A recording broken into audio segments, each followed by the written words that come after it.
No mai haere mai to the Whāki podcast, which invites you and people from all walks of life to converse about various access to equity within the context of Aotearoa.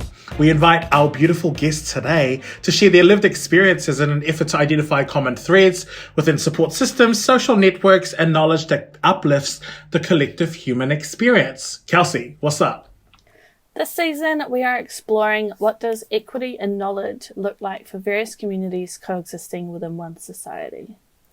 As tauiwi in Aotearoa, we recognise the mana whenua and kaitiaki of these lands.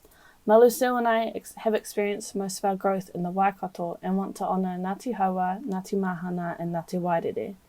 We're grateful for the connections our whakapapa weave through for us to be able to connect and grow with community through the whāki kaupapa. Maluseo and I would also like to honour our queer ancestors who have fought for our rights and visibilities as equitable citizens of the world. Kia ora, my name is Kelsey and I use they, them pronouns.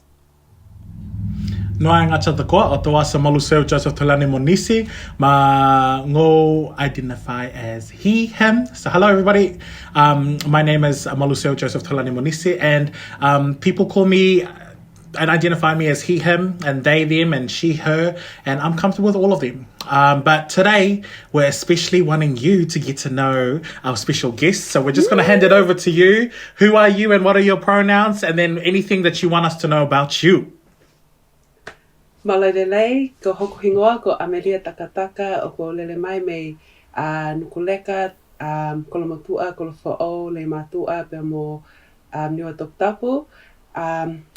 Malalei everyone, my name is Amelia Takataka, born and raised here in Waikato, Kirikiriroa, Waikato. It's a privilege to be a part of the space. My pronouns, she and her, and I would say just to add the ahine toa.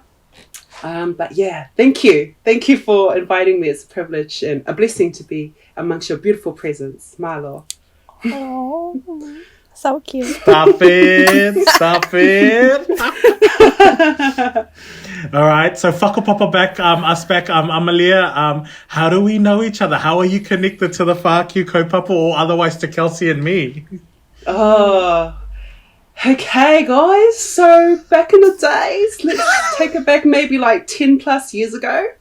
I met this little cutie who used to come into the store that I used to work at, Foot Locker, in Hamilton. So this is back in the days, early 2000s, when Foot Locker used to be in Centre Place. And this little cutie, his name was Joseph Monise. And he got the nicest shoes. So his mum, beautiful, bless her, would buy him like nice shoes. And that's how we connected, was just him, shopping with his mum. But it built a connection from that point because I got to see you grow up. From as a kid to high school to tertiary level to where you're at now, so it's a blessing.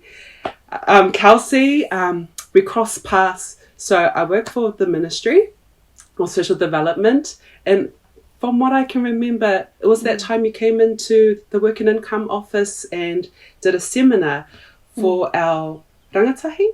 Was it, or for our client? Yeah, okay, yes. So you were you facilitated a session about Wintec. Is that right? Promoting Wintec. Yes. And yeah, that's how Kelsey and I crossed paths. Oh, I didn't see that. I didn't hear that.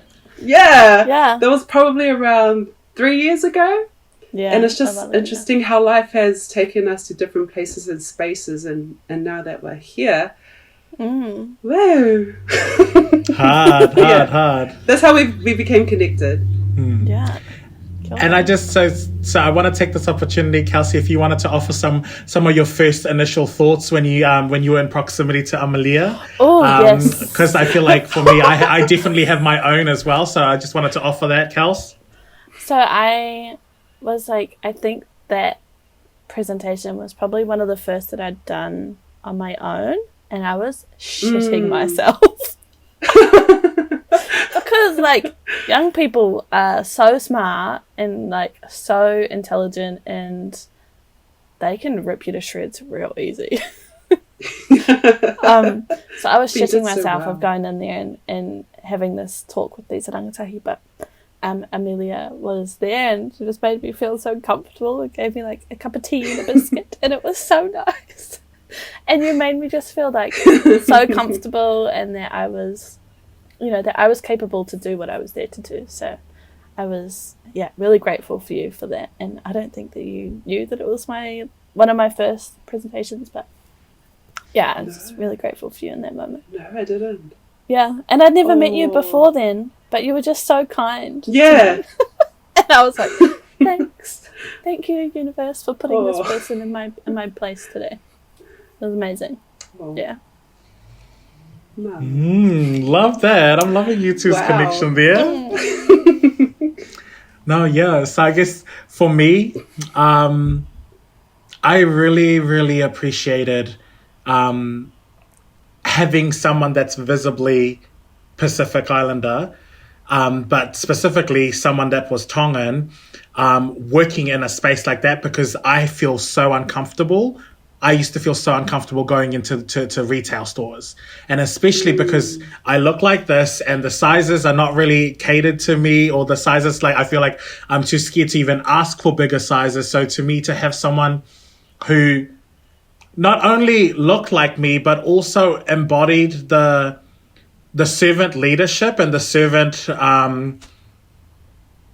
just the stewardship that you would carry. And I don't think that you knew how much it meant for me, but I just wanted to just give back that was everything. That was everything for someone who was still discovering themselves, someone who was still trying to understand their place in the world. And specifically, we just migrated from, like when people say that they're fresh, I'm like, I migrated from Rotuma, like Rotuma. I wasn't one of those people that came to Fiji and knew what like the English environment is and whatnot. I came straight from the islands, and seeing you was like, to me, it was like seeing an angel, because like, girl, you are so beautiful, like on the inside and on the outside. And for me, I'm like, oh my God.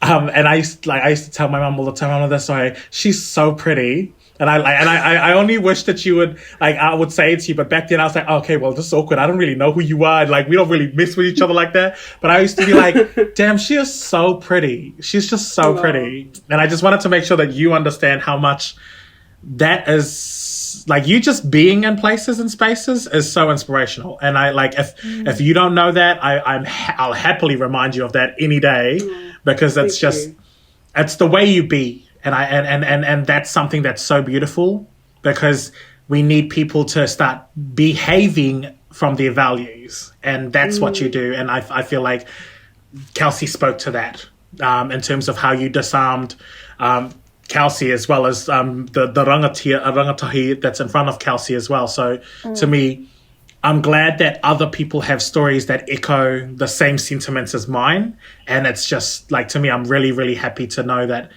this is who I know, and this is who I get to call my sister, my friend, and someone that I look up to as a leader always. Like, to me, I'm like, I know that other people would love to talk about leaders as being outside of their proximity, but I'm like, I have leaders that are this close to me. And that's what I'm like, when we looked at the FAQ potential list for season 2, like, I'm like, I know a leader. I know someone right near me, really close. Yeah. And Kelsey was like, done. It wasn't even like we had to argue about it. It was like, done. So thank you. Yeah, thank you. Thanks for coming and sharing yourself with us. Oh, thank you for sharing yourself. Just thank you. Oh, Kilda. We're obviously, this season we're exploring knowledge, and we understand that knowledge is one of those words that everybody uses but can easily talk past one another on. So we're curious to start off, like, what is knowledge to you? What does that word knowledge mean for you?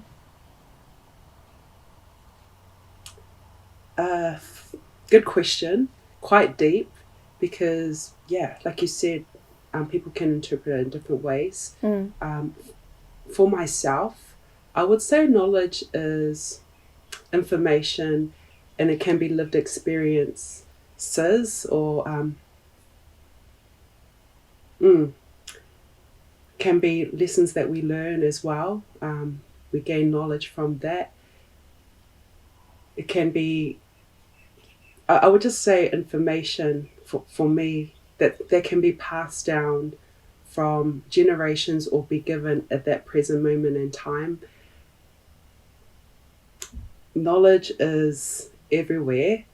And as a Pacifica, how we exchange knowledge is through Talanoa,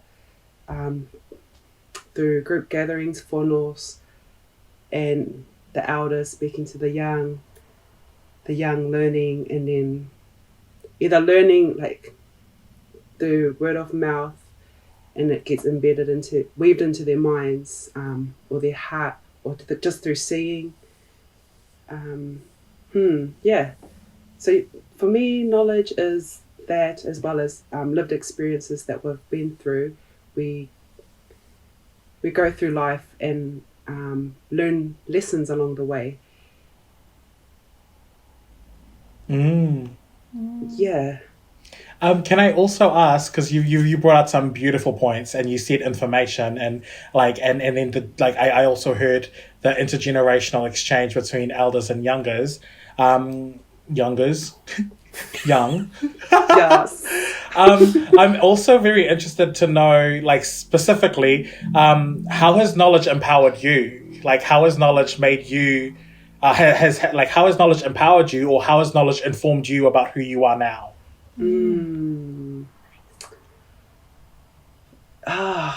Thank you for asking that, because that's got me thinking to my upbringing. Go there. And so both my parents, they migrated from the islands to Hamilton. They actually met in Kirikiriroa.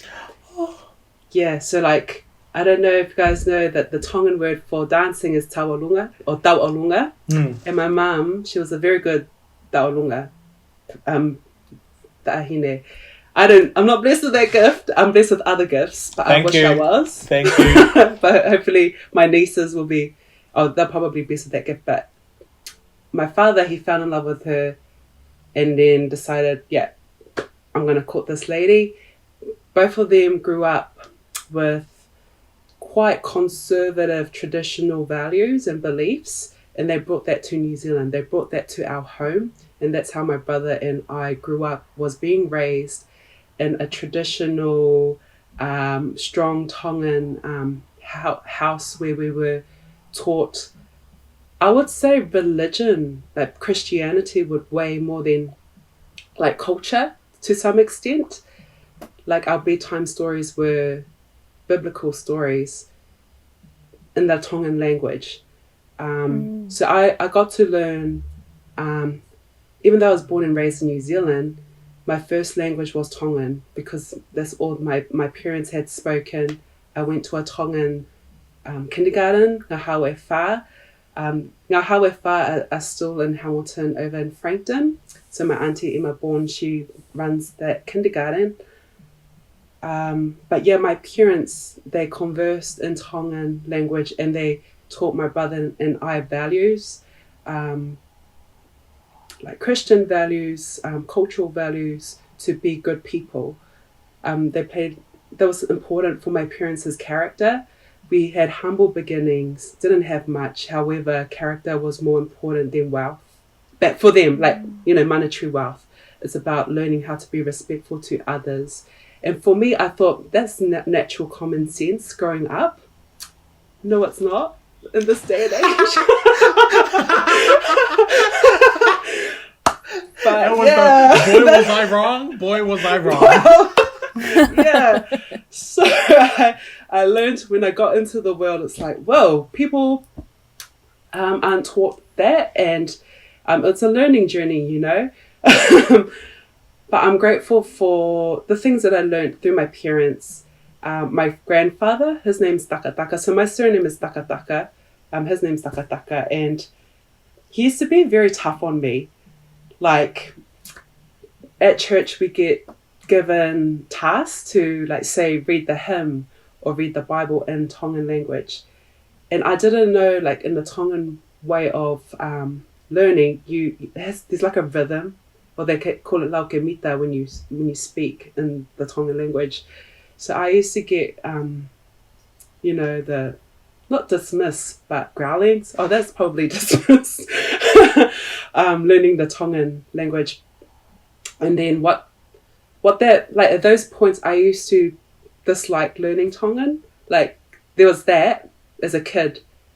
I didn't feel good enough because I'll go back to school, learn English, and then I got confused. There's two different knowledges that I'm learning. There's my cultural, traditional knowledge at home, and then when I go to school, I'm learning about the Western knowledge. And so coming at home, it would clash because my parents would be like, why are you speaking in English? You need to speak in Tongan. And I'm like, but I just learned all these words in English at school.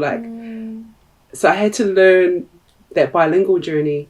I had to create my own identity, I guess, because there weren't many people that were Pacific in my primary school. At one point, I thought I was Māori because most of the brown people in my school were Māori. So yeah, you just go through different, and going back to knowledge, yeah, you just learn different things along the way, and that generational, yeah, going back to what you were asking about generational knowledge and exchange, I acknowledge the teachings that I got from my parents, but I also am open-minded as well, that there are also some other better ways to exchange knowledge, if that makes sense. Like for a young person not to want to not be of that culture. Like for me, there came a point when I was young, I didn't want to be Tongan because it was forced upon, and I felt it felt heavy, like learning English and Tongan. Yeah. I'm so glad that you can voice that, and I just really want to honor you in voicing that, because I guess in my journey alongside this conversation, there's a period of grief and mourning that's attached to this, and I'm really glad that I can hear that you're able to voice this experience, and I feel like that's such a beautiful thing, because I was just tackling this conversation, or not tackling, probably sharing this conversation and this whakaaro around, if you're a Pacific Islander in the diaspora, if it feels like work, you're probably not going to be interested in learning your culture. And and especially if you're learning it in an environment where visibility, so going back to what I was saying to you around, it was great to see you in a retail space. If you're not seeing these, like, the perks and the immediate perks at that, the immediate perks of learning your culture and embodying your cultural values and learning all of these things, it feels like work, because it's like double shift. Like I'm having to struggle to learn all of these things in school, and then I have to go and struggle to learn all of these things in my weekends at church or in my cultural events. And I'm like, okay, well, where do I win? Yeah. Like, where do I breathe? It's like I'm always in the learning cycle, and I'm like, can I just be me?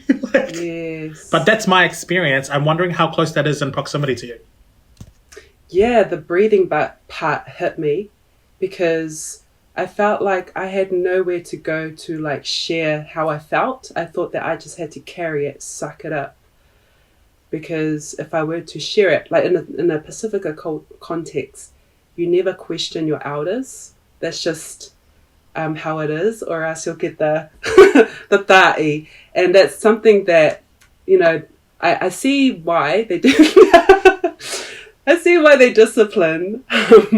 But then it's something that needs to be like a space to open and create safety around for the kids to just be curious and ask questions so they can learn and understand. Otherwise, if it seems like a challenge, like that elders may be not defensive, but they may think that we're questioning their wisdom, then there's that clash. And then that can hold a young person from their growth to wanting to embrace their identity, such as myself. So, yeah, that snippet of my journey as a young person caused, like, And it was quite difficult me to navigate, like, maybe puberty and being a teen. And then fast forward, I would say in my 20s, that's when I learned, you know what, I have to learn my culture for my people, my language. And yeah, that's another story. But yeah.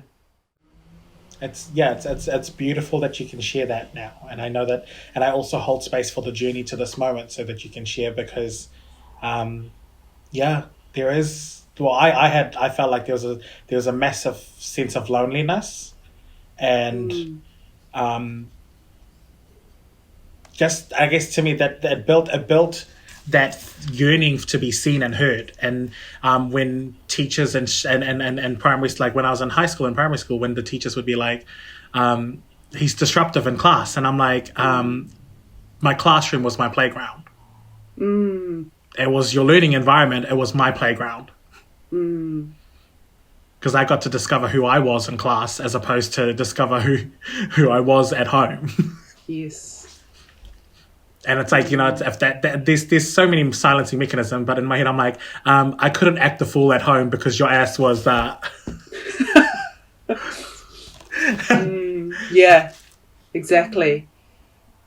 Like at home, the expectations of like our parents that hold traditional values in a modern day Aotearoa, they don't see that what it can do for a young person. So I've had these conversations with my generational, like we call them the OG Hamiltongans. Love. We have ongoing Hamiltongans. Let's go. Yes, the Blueberry kids. So we grew up humble beginnings, primary school, intermediate. I never had a summer holiday. We had it at the orchards, picking berries to help our parents to support our education, help out with the finances around the home and all that. But like with my generation, when we talk about it, we're like, far out, that was really tough as a young person. But what that taught us was resilience, hard work, but also it made us, like, yes, we hated it. Like, I wanted to be like the Balangi kids, where they can just enjoy summer, go to the beaches, and, come back with a story in January when we go, or February, when we talk about the highlights of our summer holidays. It came to a point where I lied and said, my uncle, I went and stayed at my uncle's farm. It was fun being in the bushes. But really, I was picking berries in the hot sun, drinking water from a container that was warmed up, Like, that was just a natural thing for us kids, us Tongan kids, like in the community. I don't know if many people know that. Up until I was around the age of 15, I was like, nah, I have to find work. I don't want to go and pick berries. So yeah, that led to, I've always worked, to be quite honest, because I thought helping out my family was important, and moved on to Foot Locker after that. But you know what, Malusel, I didn't think I was good enough to get that position there. It was my friend Candy. She's like, just give it a go. And I didn't think I was good enough. But when I came to that interview, I was just being myself. And that's how, it was, I think it was just meant to be for us to cross paths.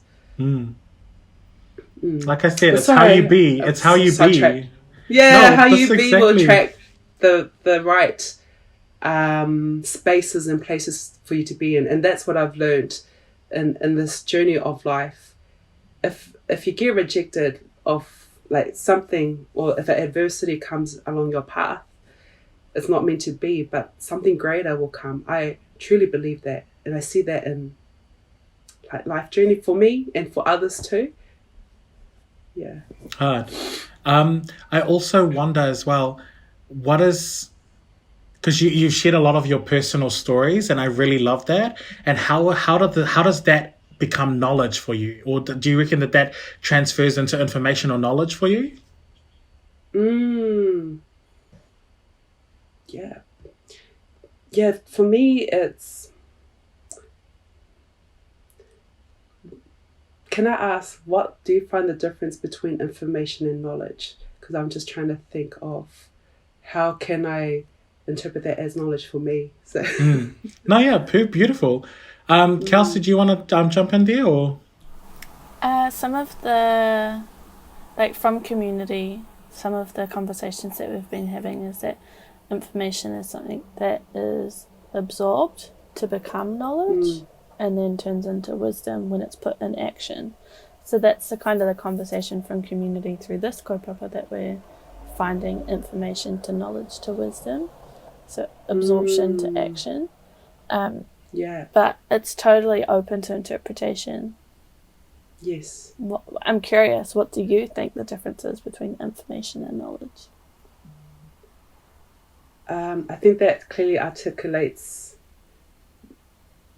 I go with what the communities say in terms of the absorption of it. Yeah.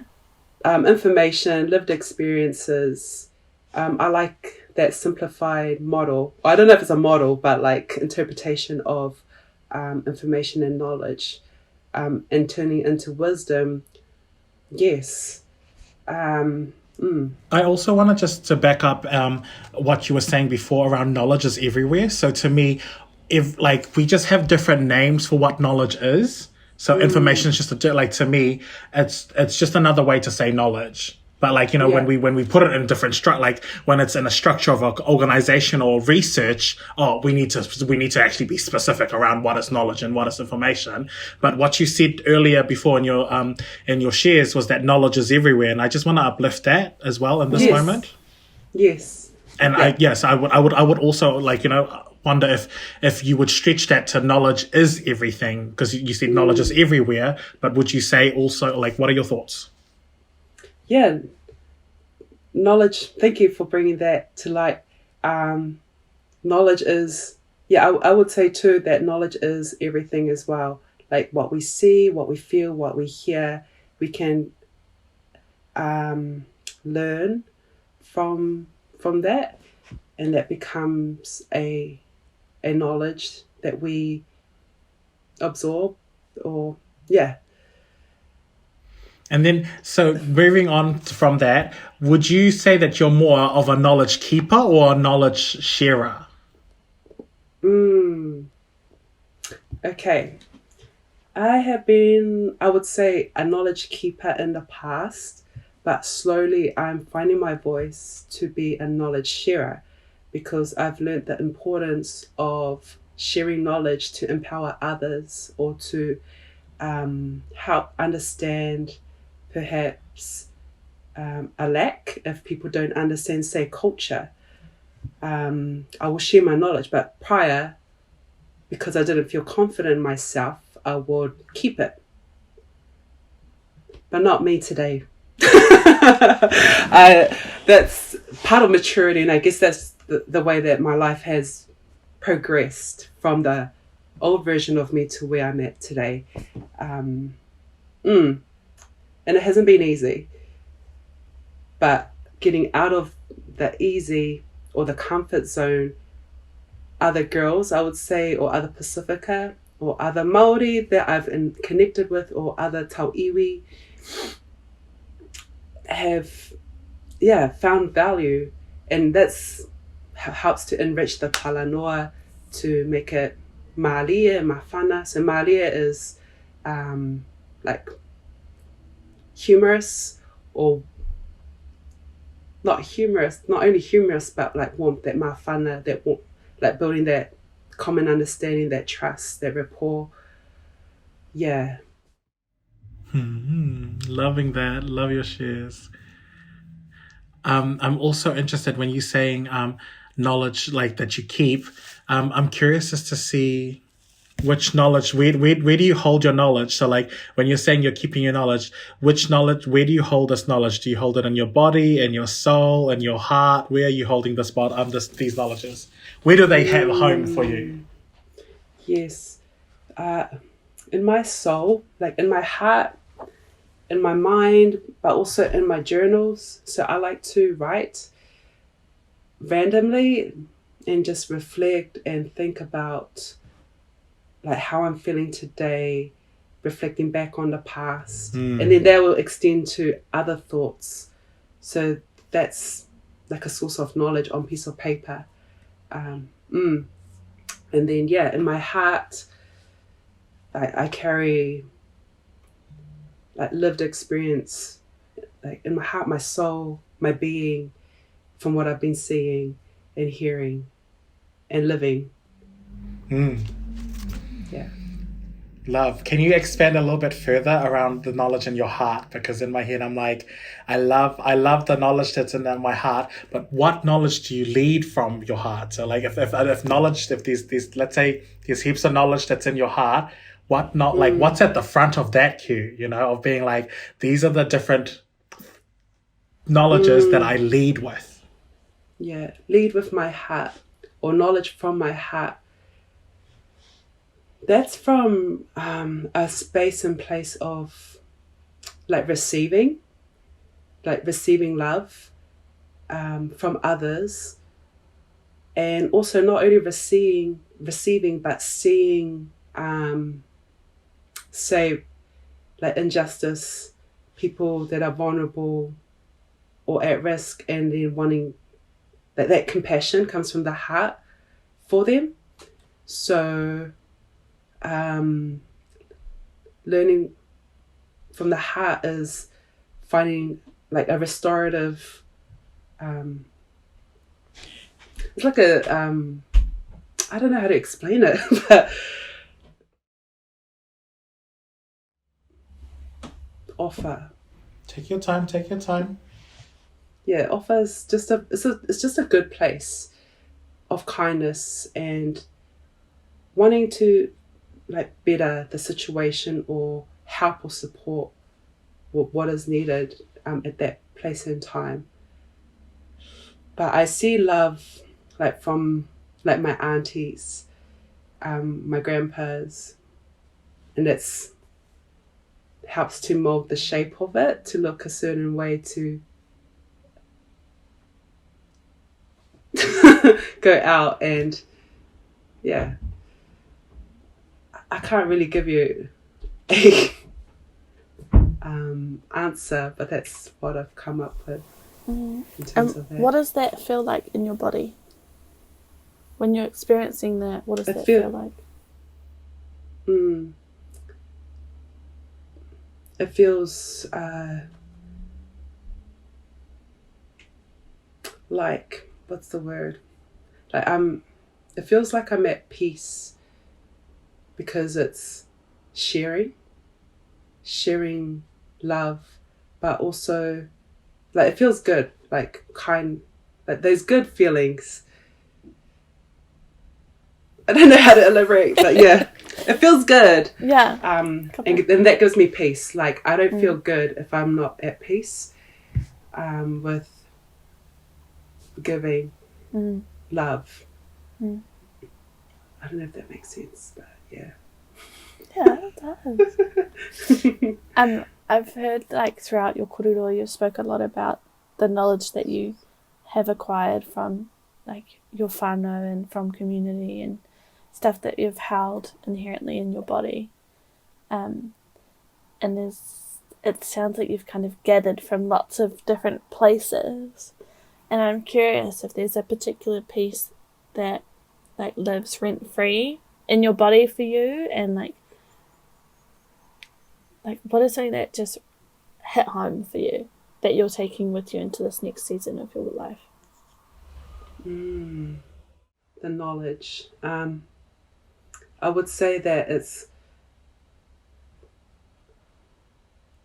the lived experiences that I've had that have like put us like a spark or like a aha moment, and for me to carry that today, like I would, like for example, there's just so many that I can say that I take with me, but just like the service to community, to youth, seeing the impact that like working as a collective and that feeling of, we've achieved something together when we didn't believe it, I take that with me, like those lived experiences, the hardship of my family growing up, like at certain points in time, I take that with me.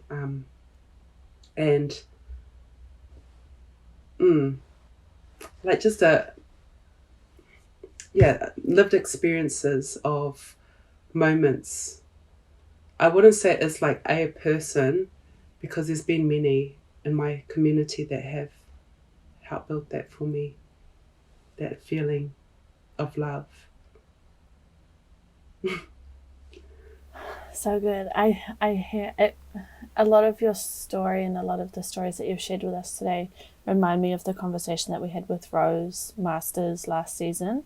She was talking about narcoology and how to lead and advocate for community from your heart space, and how to be of service to community from your heart space. And I definitely see a correlation between what you're saying and what she was saying. And if you don't already know her, then please let us connect you, because she is next level, man. She is so cool. Oh, she is. Yeah. Wow. Yes. Yeah. Love Rose. So good. I also am just like, so to me, I feel like do I have your permission to go there with you? Yes, of course. Okay. I really feel like the way that you are so humble and generous with your words, and the way that you don't give yourself credit for the way that you action your words is not being represented in this conversation.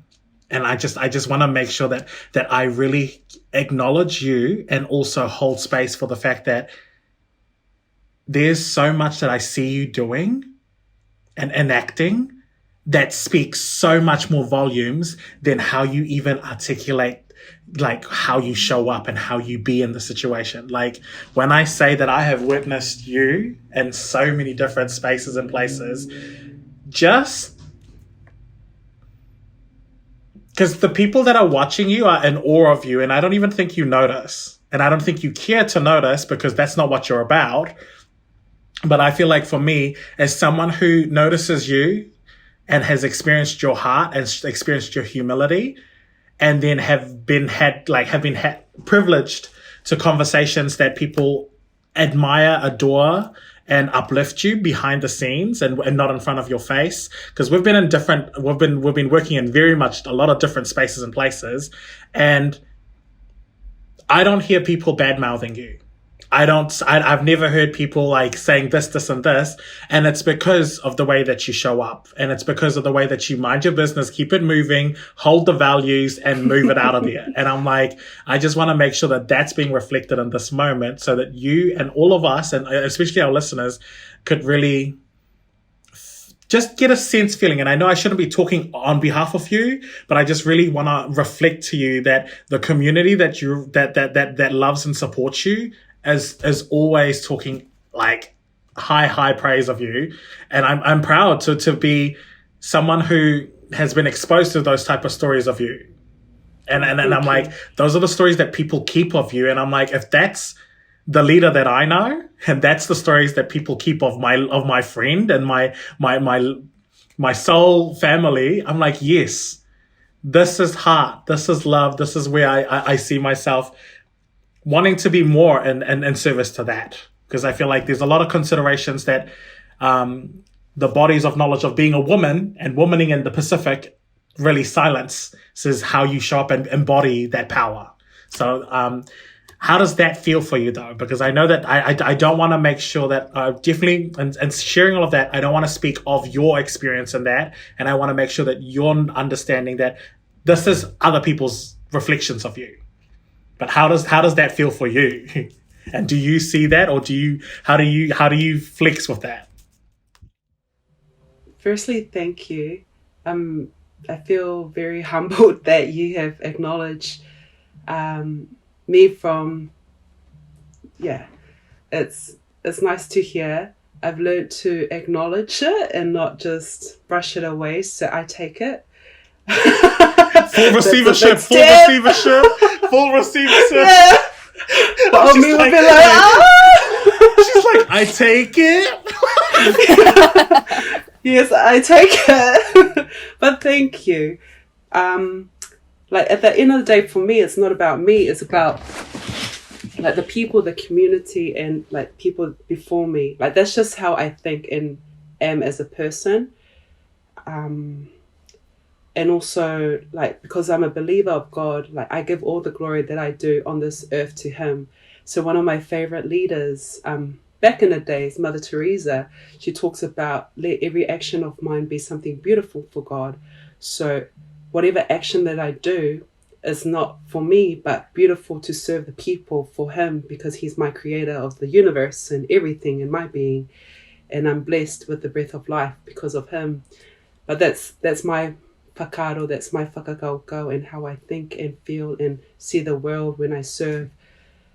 And just continue to grow, continue to be open to learn. And yeah, thank you.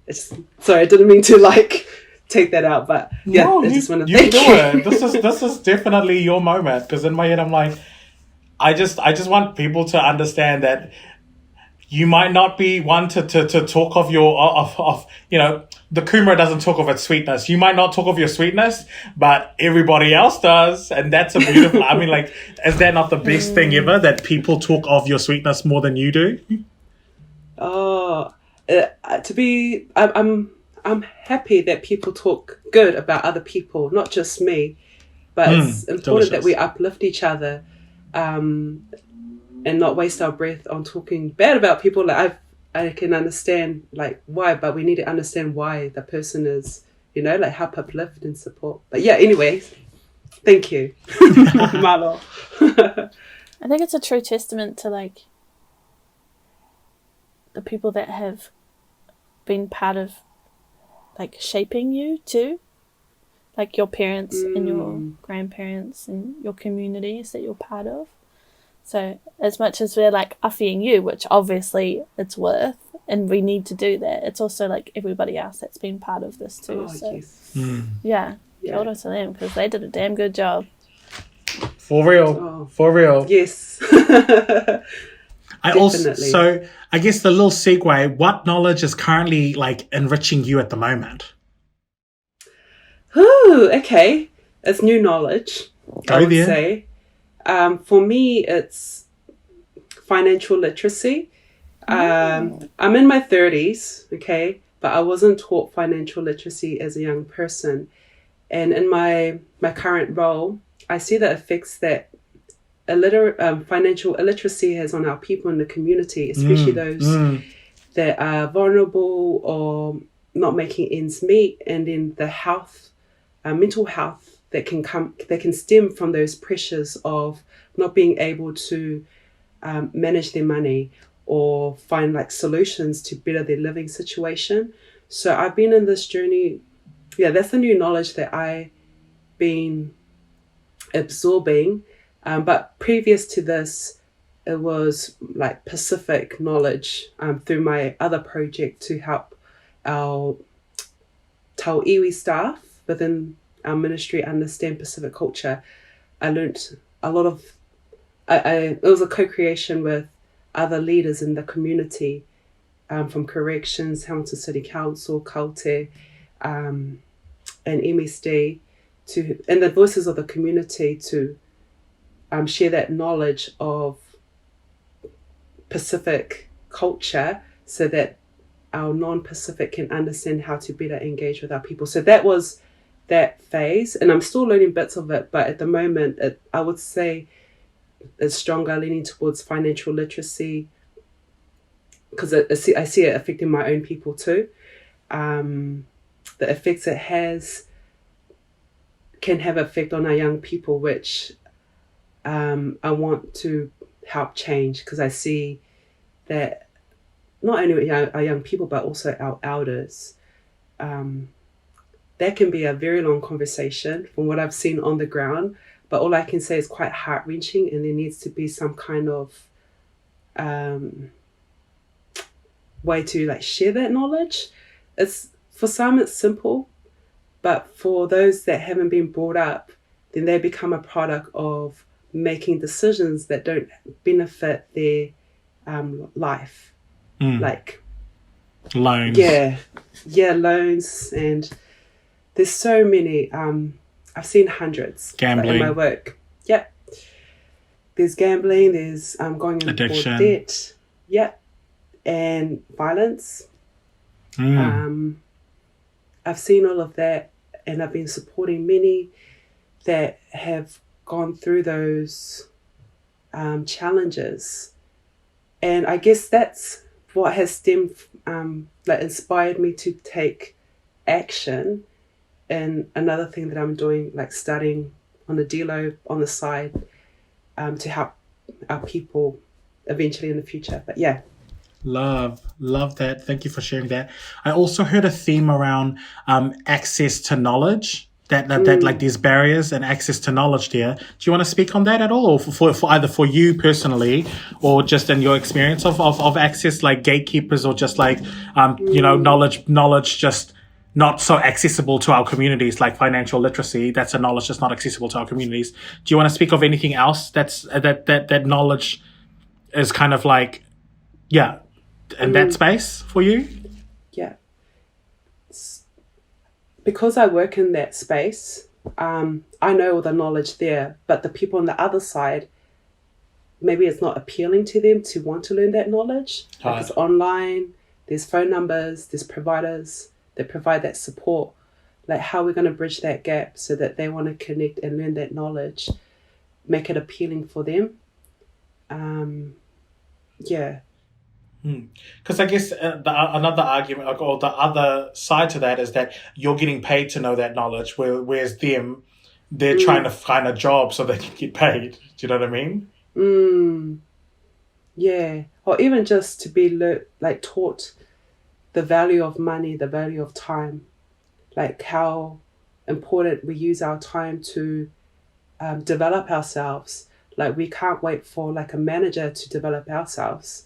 We need to know the importance of personal development and how growing and learning new knowledge to enhance our being into our, like, we have so much potential that we can just be whoever we want to be. And like, we're just very privileged. We live in this era where we can be whatever we want to be. And I don't know where I'm going with that, but not just with, that's where the financial literacy for me is, like, it's just so vast, like how it can help our people understand, like, just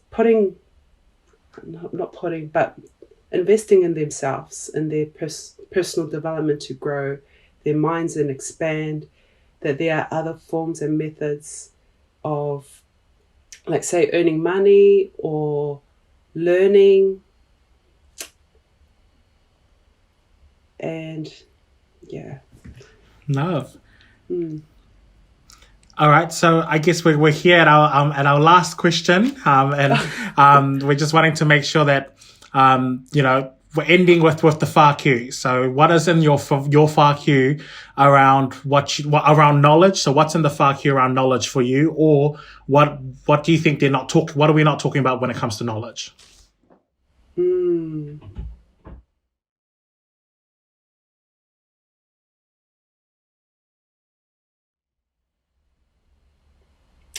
I would say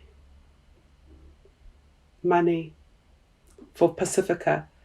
I'm just saying that in a Pacific context, money is not really talked about, like, at home.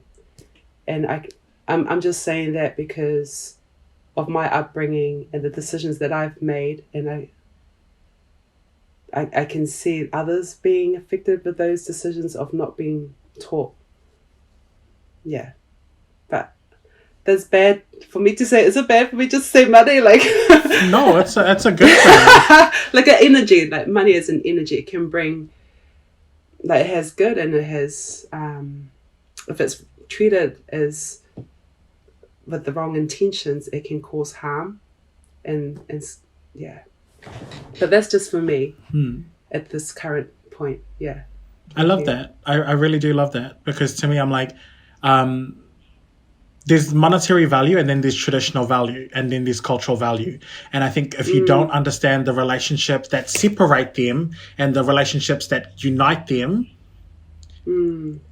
you'll get confused like between one or the other, because it's like, I pay you money, but then you do services for me. And I'm like, actually, in a traditional cultural setting, I'm showing you how I value you by serving you. And if you're going to throw money at me, or you're giving money at me, it's like, oh, okay, well, now money, like value has a dollar sign on it, versus value is an exchange of worth, an exchange of time, exchange of energy around how you show up to love somebody else. And I feel like, to me, it's a big, massive problem within our Pacific communities in Aotearoa. So I'll be specific to Aotearoa. It's a big, massive FAQ conversation for us, because money has split up families. It's split up relationships between siblings, friendships, and it's all because both were misunderstanding what money actually does. Because I'm like, we always see how money separates, but we never talk about how money connects. And not connects in a way that's an exchange or transaction, but connects in a way that helps communal wealth. And it's not mediated by a third party, aka a bank. Because I recently just had a conversation with a bank, and they were wanting to implement relationship building with our communities. And I'm like, do you know how much that hurts for me to be asked that question? Like, because they're not wanting a relationship, because a relationship is like about continuity. They're wanting a connection so that they can get more money out of the community. And I'm like, do you understand the history of banks and how it affects our communities? But at the same time, that's so just wanted to afi your FAQ conversation around money, because there's a whole historical grievances attached to that. Yes. And I feel like I love that you have noticed that that's actually happening still in the front lines from 2022 and in your job. Is that what I'm hearing, or am I assuming that?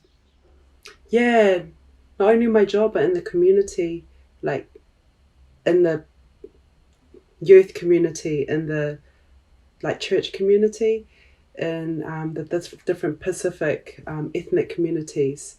I see that money, as you've highlighted, you're spot on. You articulated it really well, and it needs to be like a healthy conversations between our community, so that it's not just like pushed to the side and like talk about things that they think that they think is important for that time. But what stems from that is because we're not educated in how we can use that energy, but in a healthy way. That's when you look at if you look at the Pacific family traditional construct, like we have our parents and the children and our elders, but then we also have church connected. But when it comes to like family and church, like church will always outweigh, like in a Pacifica context, the money. And then I see where's that hardship, where it comes from for our people.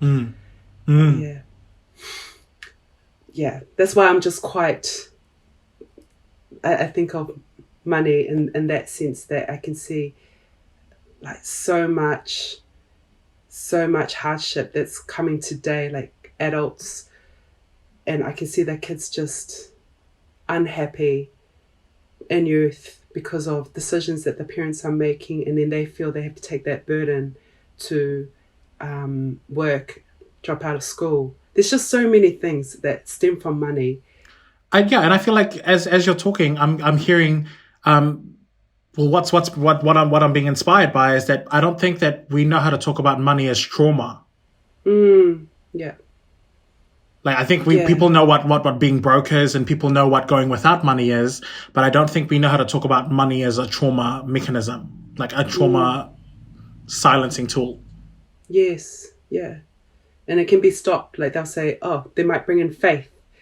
It's like, no, we need to talk about this. Otherwise, we're not going to get over it and have that connection again. Truth. All right, thank you so much. If people resonate with your shares today, how would you like for them to contact you? Oh, haere mai, guys. Feel free to connect with me. I'm active on Instagram, so you can just type up Amelia_Takataka. But yeah, feel free to reach out to my brother and sister here with my details. But yeah, Instagram or email is fine too. Amelia Go there. Takataka@outlook.com. Do I say that? Yeah. You said it already, so it's there. I was not expecting that, but okay, thank you. All right, and then so I guess we just wanted to gift you. Was there anything else that you wanted to say, or you feel like you need to say at this moment in regards to everything that we discussed today? Just over to you if you want to end with your mother tongue as well. We'd love to hear that as well before we jump into our jiggle. Oh, jiggle. Did I say jiggle or jingle? Both. Jingle. Yeah. Oh, yeah, just whakamalo lahi atu ki homo daimi, and for this time for us to Talanoa. Yeah, thank you for holding space for me to be a part of your beautiful podcast, Whākū. It's a real privilege to be here as who I am, and thank you for accepting me to be a part of your session. So thank you, guys, and all the best with your season 2. So awesome. And for the community that are listening, just continue to do good in this world, and continue to listen to Whākū, because there's so much gems that we need to be educated on. So educate to liberate. O whātua. Ooh. Oh, That's what a way to slam. end. Okay. Damn. Boom. Love that. Yeah. Let's jiggle. The fuck you. Fuck you. Whākū. Hey. The fuck you. Fuck you. Whākū. Choo-choo.